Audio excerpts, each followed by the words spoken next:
morning, all of you. I, Dr. Rakhi Sharma, Assistant Professor in EKGC, is here to discuss the early effect in bipolar junction transistor. It is one of the most important topic, particularly of your fourth unit, that is bipolar junction transistors, introduction to the bipolar junction transistors. So, starting with the outlines of the presentation.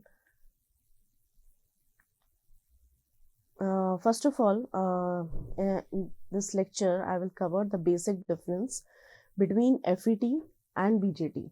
That is, what is the basic difference between your field effect transistor and bipolar junction transistor. And it is also one of the most important question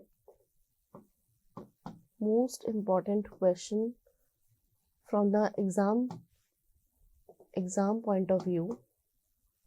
Examination point of view, say it is the one of the most important question, most repeated question, which usually come in the marks range of 7 marks.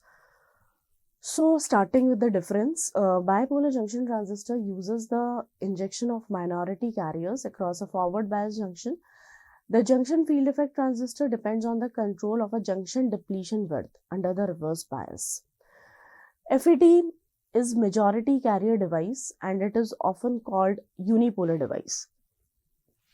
So the nature of FET, that is field effect transistor, is unipolar because in this the current flow is mainly because of the flow of majority charge carrier, which may be either electron or either hole. The BJT, on the other hand, operates by the injection and the collection of the minority charge carriers. In this, the role of both the electrons and the holes is important. So it is considered as the bipolar device. So its nature is bipolar because in this the current flow is flowing due to the contribution of both the charge carriers, which are electrons and holes. Next point. FET is a voltage control device, whereas BJT is a current control device. Why we are saying that FET is a voltage current device? Because all the voltage is controlled from the gate terminal, and the flow of the current basically depends upon the polarity of the applied voltage at the gate terminal. That's why we are saying it is a voltage control device. Whereas BJT, that is bipolar junction transistor, it is a current control device in which the universal current equation is usually given by IE, or IE is equals to IB plus IC, which is the universal current equation that remains the same even if we change the configuration of BJT. Unlike BJT, however, field effect devices are controlled by the voltage at the third terminal rather than by the current. So, what we are saying or explaining by this point is that generally in BJT, we are controlling the device by controlling the amount of current, but in FET, the device is controlled or modulated by controlling the voltage which is applied at the gate terminal. So these are the basic differences between FET and BJT, and if we have to differentiate between these two, we have to give it in the differentiating form. That is, first of all, deciding the parameters. What are the parameters of differentiation? Parameters, then BJT and FET, and then the point of differentiation then starts, such as the nature of the device. If we are considering the nature of the device, the BJT is bipolar, and FET is unipolar. The next point of differentiation is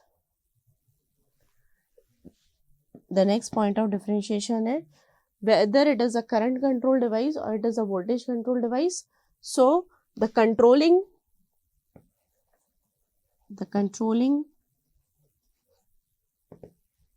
part, BJT में it is a current control device, FET में it is a voltage control device. So first point of differentiation is nature, then controlling part. The third point of differentiation is that how we can differentiate the third point. Basically, we can define it on the basis of nature also.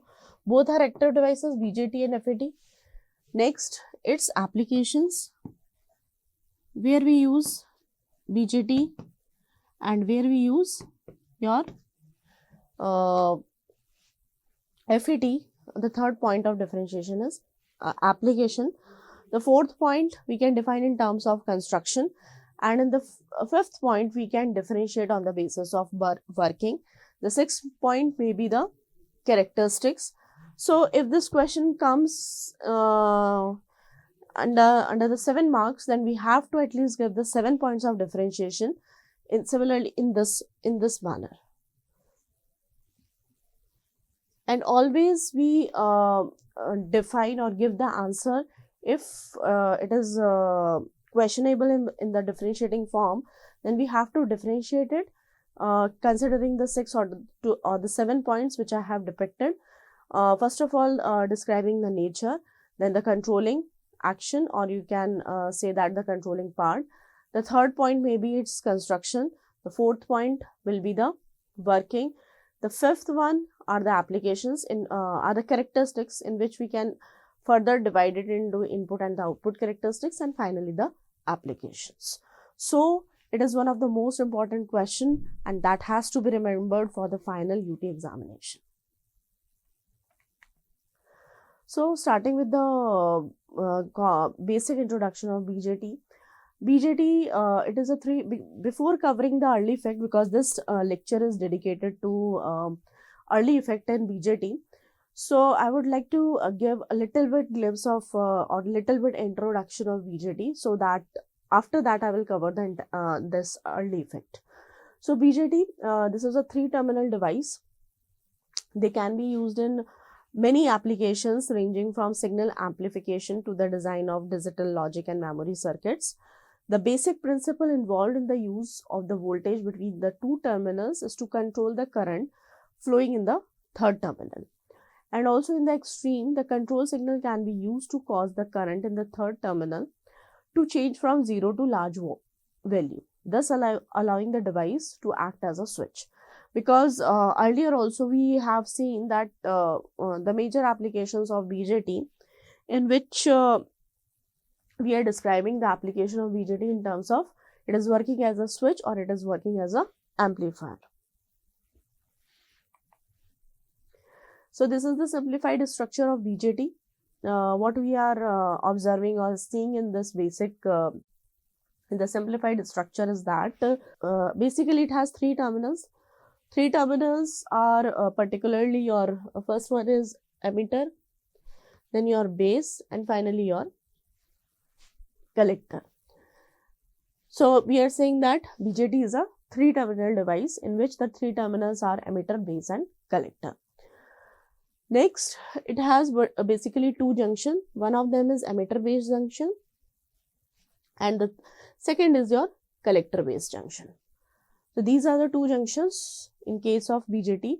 And if we are considering the basic structure, it is the simplified structure of NPN transistor, in which the base region is made up of P-type material and the emitter and the collector region are made up of N-type material. Similarly, this is the simplified structure of PNP transistor, in which we are observing that it has 3 terminals, emitter, base, and collector, and particularly we are having the 2 junctions. First junction, this is the first junction, as I said earlier, it is a emitter base junction, and this is the second junction, which is the collector base junction. So these are the 2 junctions in case of your BJT. And in this, if it is PNP transistor, then the base region is N and the emitter and the collector region is P. So this is the simplified structure of BJT for the NPN transistor and for the PNP transistor. So this is the basic description of the figure or the structure that is described earlier. As as it is shown in the figure, it is consists of the three semiconductor regions: the emitter region, the base region, and the collector region, in which the emitter and the collector region is of N type and the base region of P type for the NPN transistor, and such a transistor is called NPN transistor. Another transistor is in which we are observing, that is PNP transistor, in which the P type which has a P type emitter, N type base, and P type collector. The transistor consists of two PN junctions, which are emitter base junction, and the second one is the collector base junction. Now, moving on to the next part, which is the mode of operation. So, depending upon the biasing condition, that is whether it is a forward biased or it is reverse bias. What do you mean by forward bias? Forward bias means the P type is connected to the positive terminal of the battery and the N type is connected to the negative terminal of the battery. And if we are saying for reverse bias, by reverse bias we are saying that the P type is connected to the negative terminal of the battery and the N type is connected to the positive terminal of the battery. So, depending upon the biasing condition of each of these junction, there are different modes of operation of BJT that can be obtained, which is also described in this table. As we are saying that in BJT there are two modes. There are two junctions. The first one is your emitter base junction and the second one is your collector base junction. And depending upon the biasing condition, the modes of operation get changed, and particularly the application of BJT also get changed. So, these are the modes of operation. The first is cutoff, next is active, and the third is saturation. So, starting with the cutoff mode, in this both the junctions are reverse biased. So, in this condition, basically your BJT is not operating or not working at all. So, in this your BJT is not working and not giving or contributing any application. For this next, for the active region, in this your emitter base junction is forward biased and your collector base junction is reverse biased. And if we are saying that in this condition your BJT is working as a switch, that is, it is an on condition and it is working in an active region. Next is your saturation mode. In saturation mode, both the junctions are forward biased, and if they are forward biased, it is working as a amplifier, that is, it is used for the amplification purpose. So, these are the different modes of operation. Another mode is also there, which is basically called in that condition this biasing get changed, which is this junction got reverse bias, and this is called this gets forward bias. So, just dual nature of this we obtain in the last mode. So, what we are observing in this in BJT, basically there are particularly three modes of operation. The first one is the cutoff mode, the second is the active, and the last is your saturation mode.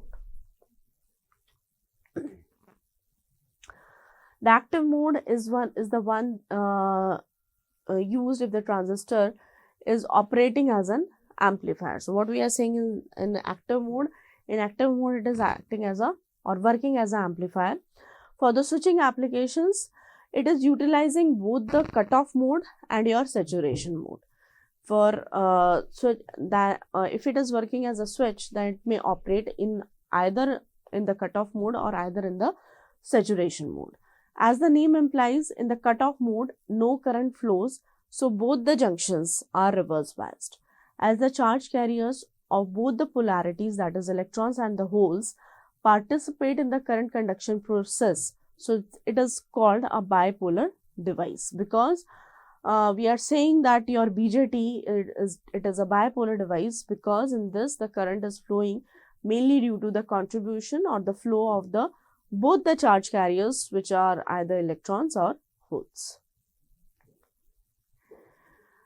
Now coming on to the working of BJT or the operation of NPN transistor in the active mode, what we are observing in this, particularly in this diagram, is that when it is working in the, particularly is working in your active mode, this emitter base junction, it is forward biased, and your this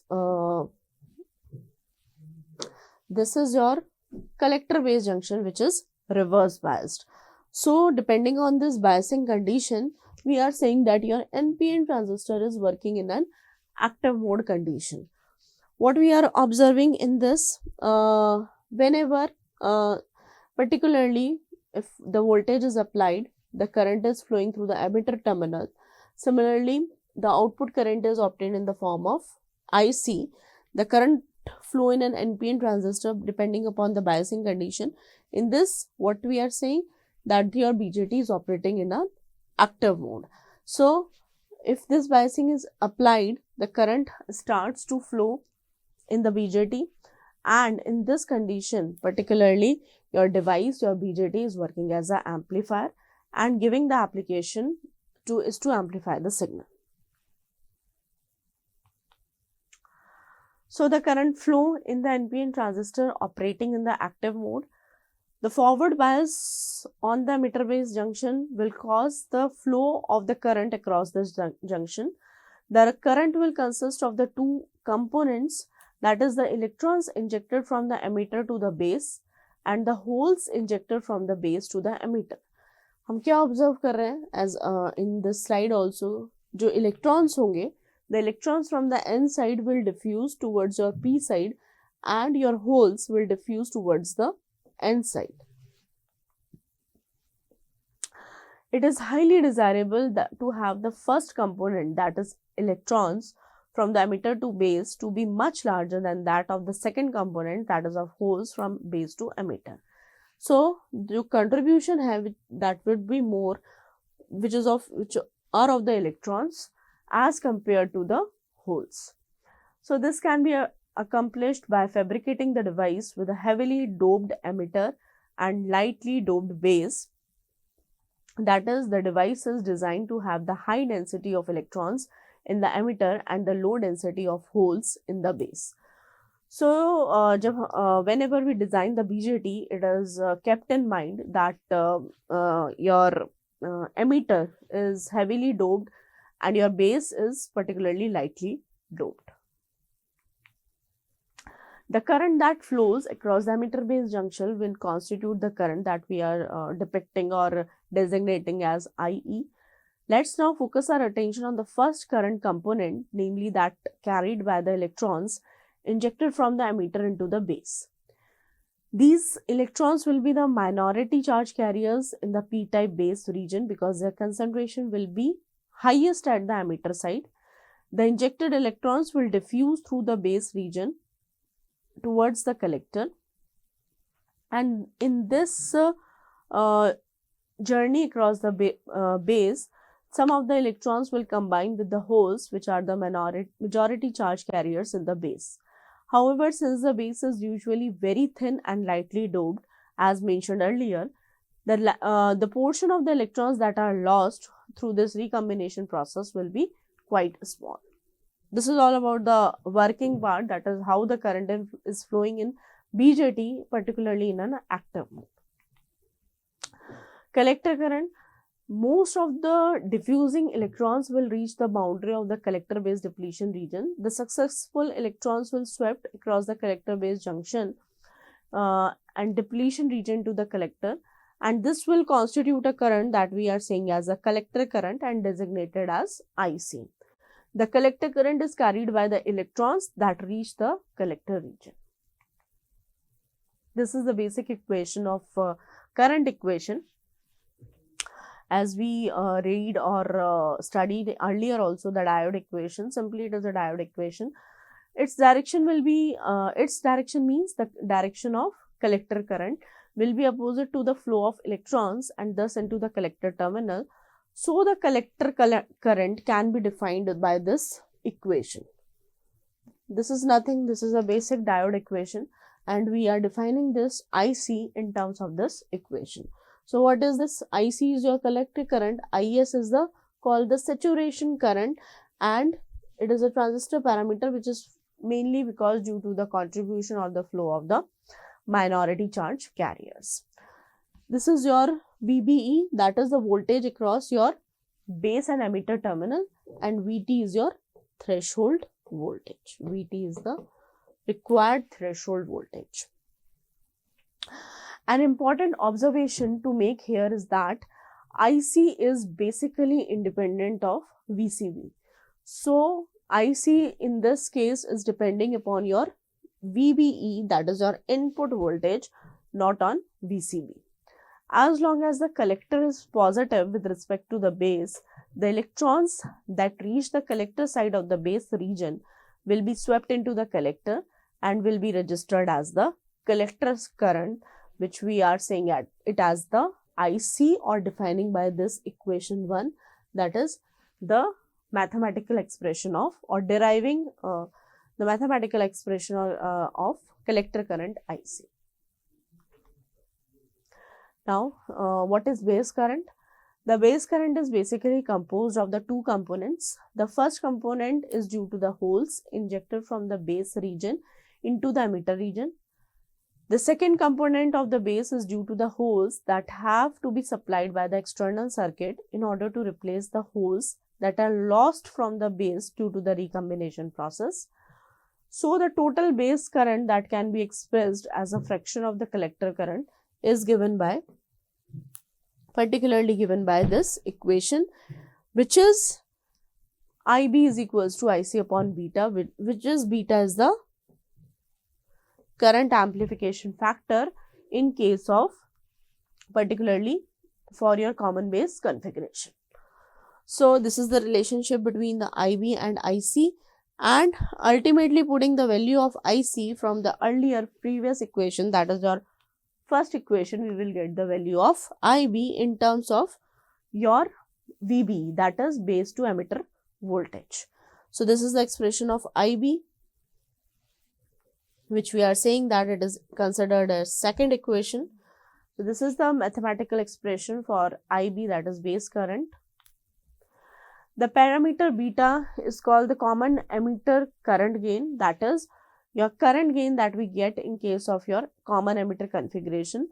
For most of the NPN transistor, the beta is in the range of, particularly its value lies between 50 to 200. Beta is also called the base to current amplification factor, and basically it is influenced by the two factors, which is the first factor is your width of the depletion, your base region, and next is the related doping of the base region and the emitter region. To obtain the high value of beta, which is highly desirable because it is representing the gain parameter, the base should be thin and lightly doped and the emitter should be heavily doped. So if we want this value to be high, we have to consider in our mind that we have to kept your base region thin, that is it should be lightly doped, and your emitter region should be heavily doped to obtain the high value of beta, which is also called the current gain or the current amplification factor. This is the emitter current, which is the last current component, which is designated as IE, and what we are saying that since the current that enters the transistor must leave it, and the emitter current is equal to the sum of your collector and your IB, that is your third equation, and giving the value of emitter current IE in terms of IC and IB. Next, considering this equation, we can also define your IE in terms of the current amplification factor beta, which is given by this equation, because these are the parameters which are highly asked in your numerical problems. So these are the equations that should be kept in the mind to calculate the value of IE, IB and IC. Similarly, putting all these values, we will finally get the value of IE in terms of VB, and what we are observing after deriving all these three equations, that your IE, IB and IC is depending upon your input voltage, which is VBE, that is base to emitter voltage. So this is all about the description of the emitter current. So this is all about the mathematical part. Now coming to the focusing on the early effect, which is one of the most important effect, is that early effect हो क्या रहा है basically in this BJT में, because it is most important question and asked in all the university examination. So we have assumed that the effective base region is independent of the bias voltage, but this assumption is not valid because the BJT is affected by reverse bias applied voltage. So if the base region is lightly doped, the depletion region can be reverse biased and can be extended significantly into the your n-type base region. So as the collector voltage is increased, the space charge layer takes up and the width of the base, particularly the effective base, is decreased. So this effect is basically, we are saying that base narrowing or the base width modulation or the early effect, which is considered as the most important effect in BJT, and we are observing particularly in all the configuration, whether it is common base, common emitter or common collector. These are the characteristics of your BJT describing the early effect, in which we are observing that your characteristics are quite shifted towards the negative part. So this all about the description of the characteristics, and you have to draw this characteristic part in the examination describing the so the takeaway point of this lecture is that we have to consider the basic introduction of BJT, and the most important effect in BJT is your early effect, or we call it as your base width modulation or the base narrowing effect. So this has to be taken into account, and examination point of view से भी बेटा इसको you have to read as I depicted earlier, and keep in mind this characteristic curve, that how your characteristic curve changes due to this early effect. Thank you. And in the next lecture, we will cover your Ebert-Small model, which is the most important topic of BJT.